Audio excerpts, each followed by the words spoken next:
Hello students, welcome to vector view point. मित्रांनो, आपण आता आपल्या सायन्स 2च्या फर्स्ट चॅप्टरमधला म्हणजेच हेरिडिटी आणि इव्होल्युशन या चॅप्टरमधले आपण 2 व्हिडिओ लेक्चर्स कंप्लीट केलेले. त्या 2 व्हिडिओ लेक्चर्समध्ये आपण काय टॉपिक कव्हर केले, तर फर्स्ट व्हिडिओ लेक्चरमध्ये आपण इंट्रोडक्शन टू हेरिडिटी हा टॉपिक कव्हर केला आणि सेकंड व्हिडिओ लेक्चरमध्ये आपण हिस्ट्री ऑफ हेरिडिटी हा टॉपिक कव्हर केला. मागच्या व्हिडिओ लेक्चरमध्ये म्हणजेच सेकंड व्हिडिओ लेक्चरमध्ये आपण वेगवेगळ्या हेरिडिटी आणि जेनेटिक्स या फील्डमध्ये वर्क केलेल्या किंवा या फील्डमध्ये रिसर्च केलेल्या अनेक सायंटिस्टबद्दल आपण माहिती जाणून घेतली आणि त्यांचं रिसर्च वर्क समजावून घेण्याचा प्रयत्न केला. ठीक आहे, आता आजचा आपला या चॅप्टरचा 3rd व्हिडिओ लेक्चर आहे आणि या लेक्चरमध्ये आपल्याला एक अतिशय महत्त्वाचा असा टॉपिक ज्याचं नाव आहे a process of protein synthesis. या प्रोटीन सिंथेसिसबद्दल आपल्याला इन्फॉर्मेशन घ्यायची आहे. ठीक आहे, आता ॲक्च्युअली या टॉपिकला सुरुवात करण्याआधी तुमच्या बुकमध्ये पेज नंबर 1 वरती कॅन यू टेलचे 2 क्वेश्चन्स दिलेले आहे. ठीक आहे, आता त्या कॅन यू टेलच्या 2 क्वेश्चन्सचं आपण डिस्कशन करू आधी, कारण ते दोनही क्वेश्चन्स आपल्या पुढच्या येणाऱ्या टॉपिकसाठी महत्त्वाचे आहेत. ठीक आहे, बघा आता पहिला क्वेश्चन काय म्हणतो कॅन यू टेलचा. पहिला क्वेश्चन असा आहे की sketch and explain the structure of DNA and various types of RNA. ठीक आहे, आता मागचे लेक्चर्स जर तुम्ही फॉलो केले असतील तर तुम्हाला तिथे मी DNAचं स्ट्रक्चर दाखवलेलं आहे. मी त्यामध्ये तुम्हाला क्रोमोझोमचं स्ट्रक्चर सुद्धा दाखवलं होतं. ठीक आहे, आता परत एकदा तीच डायग्राम तुम्हाला या लेक्चरमध्ये सुद्धा दाखवतो, म्हणजे तुमच्या मागच्या कन्सेप्ट रिवाइज होतील आणि तुमची कन्सेप्ट सोबत लिंकिंग सुद्धा जुळू शकेल. ठीक आहे, अशा पद्धतीची एक आपण डायग्राम पहिल्या व्हिडिओ लेक्चरमध्ये बघितली होती की ज्याच्यामध्ये सेल असते, त्या सेलच्या न्यूक्लियसमध्ये क्रोमोझोम नावाचं जेनेटिक मटेरियल असतं. त्या क्रोमोझोम नावाच्या जेनेटिक मटेरियलवरती तुमचा DNA असतो. त्या DNA वरती मग तुमचा DNAच्या विशिष्ट लेंथच्या सेगमेंटला आपण जीन्स म्हणतो. ठीक आहे, अशा पद्धतीचं डिस्कशन आपण केलं होतं. नंतर स्ट्रक्चर ऑफ द DNA साठी पर्टिक्युलरली अजून एक तुम्हाला मी डायग्राम दाखवली होती. ती डायग्राम अशा पद्धतीने की स्ट्रक्चर कसं असतं DNAचं, तर 9th स्टँडर्डमध्ये तुम्ही ऑलरेडी डिस्कस केलंय. काय असतं DNA मध्ये, तर there are 2 parallel thread which are twisted with each other. ठीक आहे, 2 पॅरलल थ्रेड्स असतात. त्या 2 पॅरलल थ्रेड्सला आपण बॅकबोन ऑफ द DNA असं म्हणतो आणि ते एकमेकांमध्ये ट्विस्टेड असतात, म्हणजे एकमेकांमध्ये ते गुंडाळलेले असतात. ठीक आहे, नंतर या 2 पॅरलल थ्रेडच्या मध्ये 4 प्रकारचे वेगवेगळे नायट्रोजनस बेसेस जोडलेले असतात. त्या 4 नायट्रोजनस बेसेसचे नावं एकदा तुम्ही परत रिवाइज करू शकता. पहिला ॲडेनिन, दुसरा थायमिन, तिसरा सायटोसिन आणि चौथा गॉनिन. ठीक आहे, असे 4 नायट्रोजनस बेसेस हे त्या 2 पॅरलल थ्रेडच्या मध्ये जोडलेले असतात. नंतर आपण डिस्कशन केलं होतं की तो बॅकबोन ज्याला आपण म्हणतो DNAचा, तो बॅकबोन कशापासून बनलेला असतो, तर backbone is made up of a sugar, a ribose sugar or which is also called as a 5 carbon sugar. ठीक है, backbone is made up of the ribose sugar or a 5 carbon sugar and along with that 5 carbon sugar there is a phosphate molecule present. ठीक है, there is a phosphate group is also present. मग अशा पद्धतीचं तुमचं एक general DNAच्या structure बद्दल तुम्ही explanation देऊ शकता. बरं, अजून जर त्याच्यामध्ये एक महत्त्वाचा विषय सांगायचा झाला तर तुम्हाला इथे जे नायट्रोजनस बेसेस दिसत आहेत त्या नायट्रोजनस बेसेसची पेअरिंग एकमेकांसोबत झालेली आहे आणि ती पेअरिंग कशा पद्धतीने असते, तर adenine base is always paired with thymine and cytosine base is always paired with guanine. ठीक आहे, तर हे एक तुमचं जनरल एकदम शॉर्ट मध्ये जर रिवाइज करायचं म्हटलं तर DNAच्या स्ट्रक्चरला तुम्ही अशा पद्धतीने रिवाइज करू शकता. तर हे होतं तुमचा पहिला क्वेश्चन की sketch and explain the structure of DNA and various type of RNA. आता त्याच्यातलं DNAचं स्ट्रक्चर मी तुम्हाला एक्सप्लेन केलं. आता DNA सारखाच एक अजून न्यूक्लिक ऍसिड आपल्या शरीरामध्ये असतो ज्याचं नाव असतं RNA, रायबोझोमल न्यूक्लिक ऍसिड. ठीक आहे, मग सॉरी रायबोझोमल न्यूक्लिक ऍसिड नाही, रायबोन्यूक्लिक ऍसिड ज्याला आपण RNA असं म्हणतो. मग आता या RNAचे आपल्या शरीरामध्ये 3 प्रकार असतात. There are 3 main types of RNA and they are first is mRNA. mRNA is also called as messenger RNA. The second one is rRNA. The rRNA is also called as ribosomal RNA. And third one is tRNA. This tRNA is called as transfer RNA. ठीक आहे, तर these are the 3 types of RNA. आता जर तुम्हाला 9th स्टँडर्डचा syllabus आठवत असेल तर DNA आणि RNA दोघं सुद्धा काय आहे, these both two are the type of nucleic acid. हे दोघं न्यूक्लिक ऍसिड आहे. बघा तुम्ही दोघांच्या नावामध्ये तुम्हाला कॉमन काय दिसतं, डीऑक्सी रायबोन्यूक्लिक ऍसिड आणि दुसरा फक्त रायबोन्यूक्लिक ऍसिड. ठीक आहे. मग आता डीएनए आणि आरएनए यांच्यामध्ये काय सिमिलरिटीज आणि काय डिफरन्सेस आहे. ठीक आहे. जसे तुमच्या डीएनए वरती सुद्धा काय म्हणतात, डीएनए वरती सुद्धा आपण नायट्रोजनस बेसेस बघितले होते, तसेच नायट्रोजनस बेसेस तुमच्या आरएनएच्या सुद्धा थ्रेडवर प्रेझेंट असतात. फक्त तिथे एक डिफरन्स आहे. ठीक आहे. फक्त तिथे काय आहे, एक डिफरन्स आहे. डीएनए मधले जे 4 नायट्रोजनस बेसेस आहे त्यापैकी आरएनए मधल्या 4 नायट्रोजनस बेसेस मध्ये एक डिफरन्स आहे. आणि डीएनए मध्ये तुमचा जो थायमिन असतो तो थायमिन आरएनए मध्ये प्रेझेंट नसतो. आरएनए मध्ये काय प्रेझेंट असतं, थायमिनच्या ऐवजी आरएनए मध्ये युरॅसिल नावाचा एक ऍसिड प्रेझेंट असतो. ठीक आहे. आरएनए मध्ये युरॅसिल नावाचा एक ऍसिड बेस प्रेझेंट असतो आणि त्यांच्यापासून तुमचं आरएनएचं स्ट्रक्चर बनलेलं असतं. आता स्क्रीनवर जी डायग्राम दिसते त्याच्यामध्ये तुम्हाला तिघांचंही रिप्रेझेंटेशन दिसतं. एम आरएनए, नंतर आर आरएनए आणि टी आरएनए. एम आरएनए म्हणजे मॅसेंजर आरएनए. आता या मॅसेंजर आरएनएचं काय काम आहे प्रोटीन सिंथेसिस मध्ये ते आपल्याला पुढे डिटेल्ड मध्ये बघायचंय. नंतर आर आरएनए कुठे प्रेझेंट असतो तर डायग्राम मध्ये तुम्ही बघू शकता, जो रायबोझोम नावाचा आपला सेल ऑर्गनली असतो. ठीक आहे. तर रायबोझोम नावाच्या एका सेल मध्ये प्रेझेंट असलेल्या ऑर्गेनली मध्ये काय प्रेझेंट असतो, तुमचा आरएनए प्रेझेंट असतो. आणि त्या आरएनएला मग रायबोझोम मुळे आपण काय म्हणतो तर आर आरएनए म्हणतो.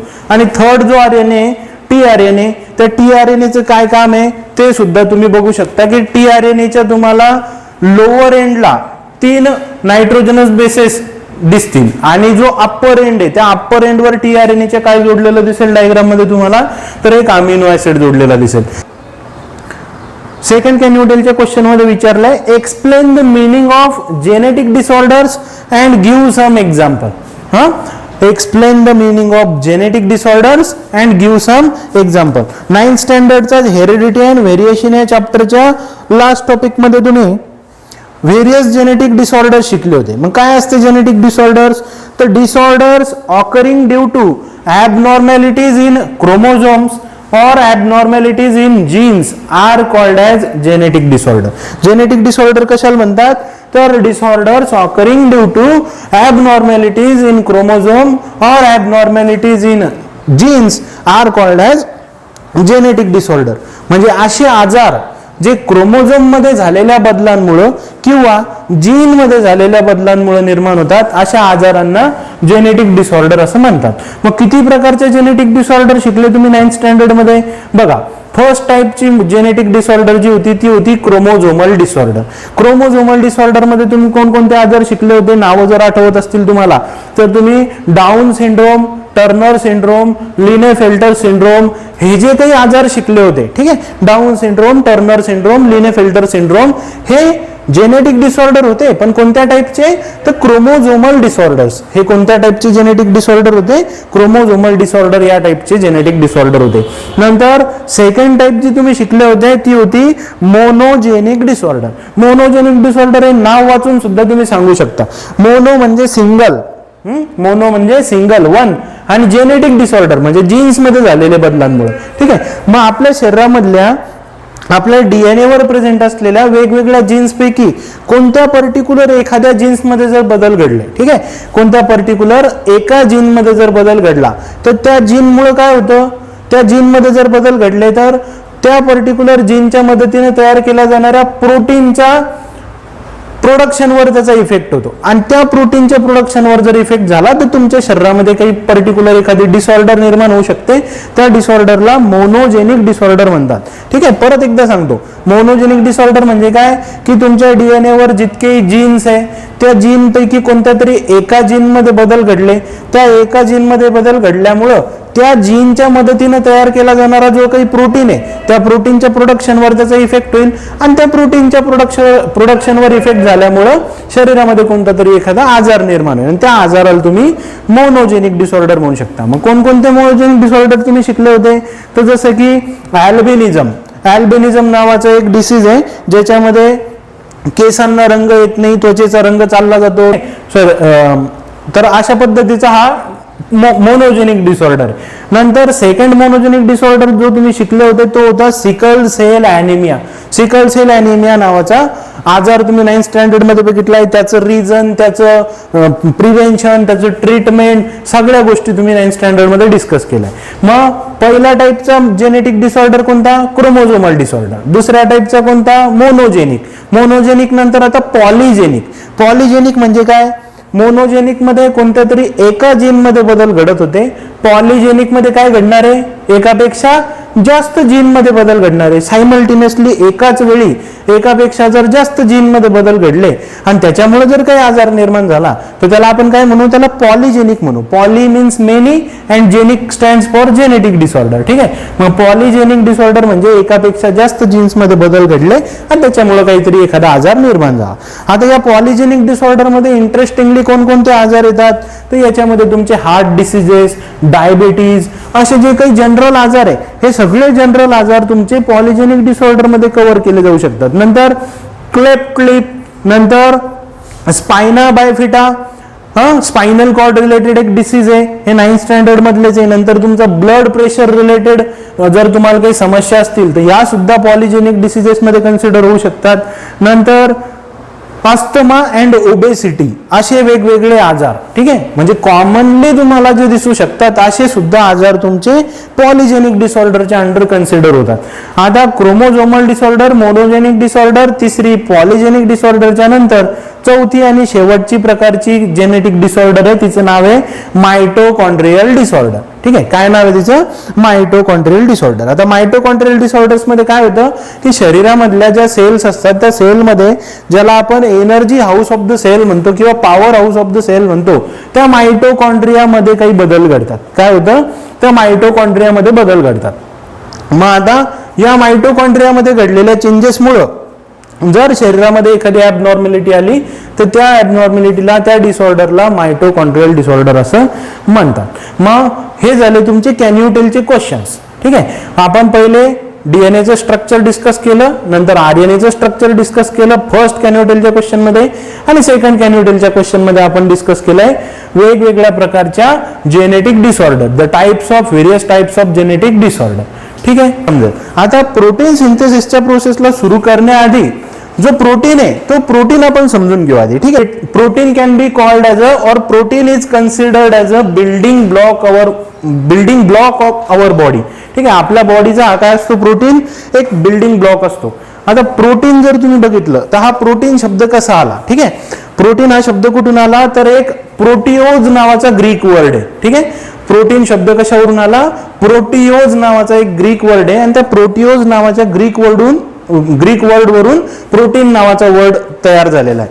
आता प्रोटीन सिंथेसिसची प्रोसेस सुरू करण्याआधी मी तुम्हाला काही आपल्या शरीरामधले जे प्रोटीन्स आहेत त्या प्रोटीन्सचे इम्पॉर्टन्सेस सांगतो. ठीक आहे. की शरीरामध्ये प्रोटीन काय काय काम करतो किंवा प्रोटीन शरीरामध्ये का बरं इम्पॉर्टंट आहे, हे जे पॉईंट आता आपल्याला 5 ते 6 पॉईंट तुम्हाला मी सांगणार आहे. हे पॉईंट तुम्हाला तुमच्या स्टेट बोर्डच्या बुकमध्ये मिळणार नाहीत, हे तुम्हाला सिलेबसमध्ये दिलेले नाहीयेत. त्याच्यामुळे हे तुम्ही आवश्यक नोटबुकमध्ये नोट डाऊन करून घ्यावे अशी माझी अपेक्षा आहे. ठीक आहे. कारण हे तुम्हाला इतरत्र कुठं वाचायला मिळणार नाही. आता बघा, पहिला जो इम्पॉर्टंट पॉईंट आहे, पहिलं जे इम्पॉर्टन्स आहे आपल्या प्रोटीनचं शरीरामध्ये, तर protein is important for growth and maintenance of our body. Protein कशासाठी इम्पॉर्टंट आहे? तर protein is important for our growth और growth of our body and maintenance of our body. ठीक आहे. आता ग्रोथसाठी म्हणजे शरीराची वाढ होण्यासाठी, शरीराची योग्य पद्धतीने वाढ होण्यासाठी काय आवश्यक आहे? तर शरीरामध्ये प्रोटीन्स आवश्यक आहे. And maintenance of the body, maintenance म्हणजे काय? की फॉर एक्झाम्पल जर शरीरामध्ये तुमच्या काही टिश्यूज असतील किंवा काही सेल्स असतील त्या डॅमेज झाल्या असतील. ठीक आहे. शरीरामधल्या काही सेल्स और टिश्यूज जर डॅमेज झाल्या असतील, त्यांचं वेअर अँड टिअर झालं असेल, तर त्या वेअर अँड टिअर झालेल्या सेलचं आणि टिश्यूला रिपेअर करण्यासाठी काय आवश्यक असतं? त्यांची जी झीज झालेली आहे, वेअर अँड टिअर झालेलं आहे, ते वेअर अँड टिअर ओव्हरकम करण्यासाठी प्रोटीन शरीरामध्ये आवश्यक असतात. मग पहिला इम्पॉर्टंट यूज काय? तर proteins are important for growth of our body as well as the maintenance of our body. ठीक आहे. शरीराचं मेंटेनन्स ठेवण्यासाठी किंवा शरीराची ग्रोथ करण्यासाठी प्रोटीन इम्पॉर्टंट आहे. नंतर सेकंड इम्पॉर्टंट फंक्शन की these proteins, the various proteins present in our body, they act as an enzyme for various biochemical reactions taking place in our body. ठीक आहे, काय सेकंड इम्पॉर्टन्स की these various proteins present in our body, they act as a enzyme for various biochemical reactions that are occurring in our body continuously. आपल्या शरीरामध्ये बऱ्याचशा biochemical reaction घडत असतात. ठीक आहे, आपल्या शरीरामध्ये सतत वेगवेगळ्या रिएक्शन घडत असतात, आपल्याला तर जाणवत नाहीत पण आपल्या शरीरामध्ये ते रिएक्शन घडतात. जसं की एनर्जी प्रोडक्शन ही सुद्धा एक बायोकेमिकल रिएक्शन आहे. ठीक आहे, मग आता अशा ज्या वेगवेगळ्या शरीरामध्ये बायोकेमिकल रिएक्शन्स घडतात, या बायोकेमिकल रिएक्शन साठी आवश्यक असणारा एन्झाईम हा कशाच्या रूपात प्रेझेंट असतो, तर हा एन्झाईम प्रोटीन्सच्याच रूपात प्रेझेंट असतो. म्हणून काय सांगितलं की these proteins act as a enzyme for various biochemical reaction. ठीक आहे, हे झाले दोन इम्पॉर्टंट पॉइंट. आता थर्ड इम्पॉर्टंट पॉइंट आहे की the proteins provides the structure, rigidity and elasticity to our body. जे शरीरामध्ये प्रोटीन्स प्रेझेंट आहे त्या प्रोटीन्स मुळेच आपल्या शरीराला असा एक विशिष्ट आकार मिळालेला आहे. बघा, आपल्या बॉडीला एक पर्टिक्युलर स्ट्रक्चर आहे की नाही. मग आता आपल्या या बॉडीचं जे स्ट्रक्चर आहे किंवा आपल्या बॉडीचा जो काही शेप आहे, दिस शेप और दिस स्ट्रक्चर और दिस particular overall structure of our body is only because of the proteins present in our body. आपल्या शरीरामध्ये जे काही वेगवेगळ्या प्रकारचे प्रोटीन्स प्रेझेंट आहे त्याच्यापैकी काही प्रोटीन्स फायबरस असतात. ठीक आहे, there are some fibrous proteins present in our body. आणि या प्रोटीन्सचं काम काय असतं, तर these proteins provides the structure, a definite shape and structure to our body. नंतर these proteins can provide a rigidity to our body and these some proteins can provide elasticity to our body. ठीक आहे, शरीराला आकार देण्याचं काम, शरीराची हालचाल घडवून आणण्यासाठी शरीरामध्ये इलास्टिसिटी नावाची प्रॉपर्टी मिळवण्याचं काम, हे सगळ्या गोष्टी कोण करतं, तर this is possible only because of this various types of proteins that are present in our body. हे झाले तीन इम्पॉर्टंट युजेस किंवा तीन इम्पॉर्टन्सेस आपल्या प्रोटीनचे. नंतर नेक्स्ट इम्पॉर्टन्स आहे protein helps in maintaining the proper pH level of various body fluids and blood. आपल्या शरीरामध्ये वेगवेगळे एन्झाईम्स आहे, जसं आपण आधीच्याच पॉइंटमध्ये डिस्कस केलं. वेगवेगळ्या बायोकेमिकल रिएक्शन घडतात आणि त्या बायोकेमिकल रिएक्शनसाठी काही एन्झाईम्स आवश्यक असतात आणि ते एन्झाईम आपल्या शरीरामध्ये प्रेझेंट आहे.